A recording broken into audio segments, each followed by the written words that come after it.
Hello बच्चों, आज की वीडियो में हम लोग परमाणु संरचना के अंतर्गत ऑफ-बाउ नियम क्या होता है इसके बारे में जानेंगे और इस नियम का यूज हम कैसे कर सकते हैं। क्योंकि ऑफ-बाउ नियम अगर यहाँ पर आपको एक्सप्लेन करना है तो सबसे पहले ये पता होना चाहिए कि ऑफ-बाउ क्या है। तो बच्चों, ऑफ-बाउ एक जर्मन भाषा का शब्द है और जिसका मतलब होता है रचना करना यानी कि निर्माण करना।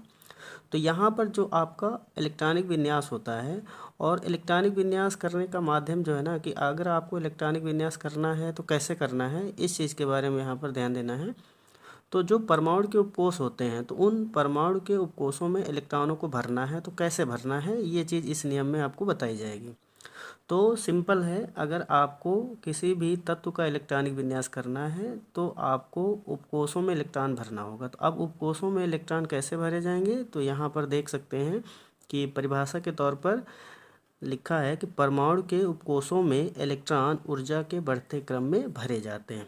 मतलब जो आपके उपकोष होते हैं, उपकोष आपके ऑलरेडी मालूम है कि ये जो SPDF हैं ये सब क्या हैं, उपकोष हैं। और S में अधिकतम 2 इलेक्ट्रॉन, P में अधिकतम 6 इलेक्ट्रॉन, D में अधिकतम 10 इलेक्ट्रॉन और F में अधिकतम 14 इलेक्ट्रॉन हम भर सकते हैं। ये आपको बेसिक जानकारी पहले से होनी चाहिए। तो अगर हमें इलेक्ट्रॉन भरने हैं उपकोषों में तो कैसे भरने हैं, इस नियम में ये क्लियर किया गया है। तो सिंपल है, आपको अगर किसी भी परमाणु के उपकोषों में इलेक्ट्रॉन भरने हैं तो आप ऊर्जा के बढ़ते क्रम में भरेंगे। अब यहाँ पर देख सकते हैं एक संरचना है जिसके माध्यम से ये क्लियर हो जाएगा कि कौन सा उपकोष कम एनर्जी लेवल का है, कौन सा उपकोष ज़्यादा एनर्जी लेवल का है।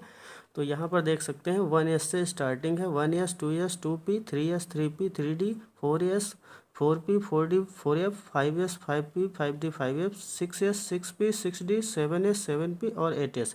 इसके बीच का आपका ये पूरा सर्पिलाकार संरचना आप देख सकते हैं। तो इसमें सबसे पहले हमें इलेक्ट्रॉन कहाँ भरने हैं, 1s में, ठीक है। और ऐसे फिर आप आगे बढ़ते जाएंगे तो आपको पता चल जाएगा कि कौन सा उपकोष किसके बाद में आएगा, ठीक है। जैसे पहले इलेक्ट्रॉन 1s में भरा जाएगा, फिर 2s में भरा जाएगा, फिर 2p में, फिर 3s में, फिर 3p में और 3p के बाद में 3d बच्चों नहीं आएगा। देखो इस जगह पर चेंज आना शुरू होगा, 3p के बाद में 4s आएगा और उसके बाद में 3d आएगा। क्यों?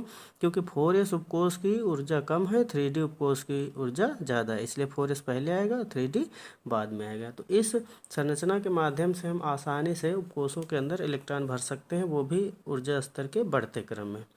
तो बच्चों अब हम लोग कुछ तत्वों के इलेक्ट्रॉनिक विन्यास करके देखते हैं। बेसिक हैं, हम यहाँ पर 1 से लेकर 10 तक जो भी एलिमेंट हैं और उनका जो एटॉमिक नंबर है उसके सापेक्ष इलेक्ट्रॉनिक विन्यास करेंगे।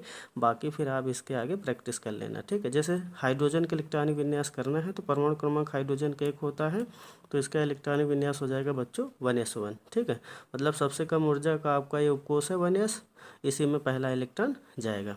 हीलियम का अगर करना है तो आपका ये हो जाएगा 1s2, ठीक है।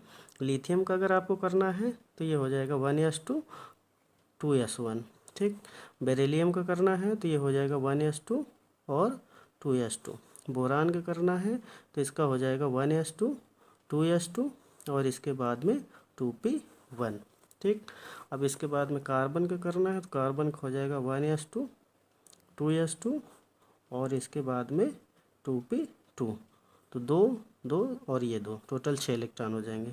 नाइट्रोजन के करना है तो इसका हो जाएगा 1s2 2s2 और 2p3। ये हो जाएगा नाइट्रोजन का इलेक्ट्रॉनिक विन्यास। अब इसके बाद में हम करते हैं ऑक्सीजन का, तो ऑक्सीजन का इलेक्ट्रॉनिक विन्यास 1s2 2s2 और 2p4 हो जाएगा। फ्लोरीन का इलेक्ट्रॉनिक विन्यास बच्चों 1s2 2s2 2p5 होगा। इलेक्ट्रॉन यहाँ पर काउंट कर सकते हैं 2 2 और ये 5, टोटल 9।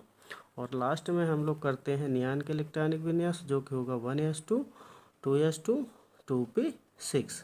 तो इसमें नियान में हम देख सकते हैं कि 2 आपके s उपकोष हैं 1s और 2s जिसमें से 2 2 इलेक्ट्रॉन भरे हैं और एक 2p उपकोष है जिसमें ऑलरेडी हम देख सकते हैं 6 इलेक्ट्रॉन भरे हैं। तो ये जो नियान का इलेक्ट्रॉनिक विन्यास है ये s और p उपकोषों के सापेक्ष देखा जाए तो फुल फिल्ड है, इसीलिए नियान यहाँ पर एक स्टेबल एलिमेंट होगा। तो बच्चों इस तरीके से हम किसी भी एलिमेंट का इलेक्ट्रॉनिक विन्यास कर सकते हैं। आपको हमने यहाँ पर कुछ बेसिक जो शुरुआत से हम देख सकते हैं 1 से लेकर 10 तक जो परमाणु क्रमांक वाले तत्व हैं उनका इलेक्ट्रॉनिक विन्यास करके बताया है। तो अब आप लोगों को क्या करना है कि जो बाकी बचे तत्व हैं उनके लिए प्रैक्टिस कर लेनी, ठीक है। तो आप जब प्रैक्टिस करेंगे तो आपको काफ़ी हद तक अबोव नियम के हिसाब से इलेक्ट्रॉनिक विन्यास करना आ जाएगा।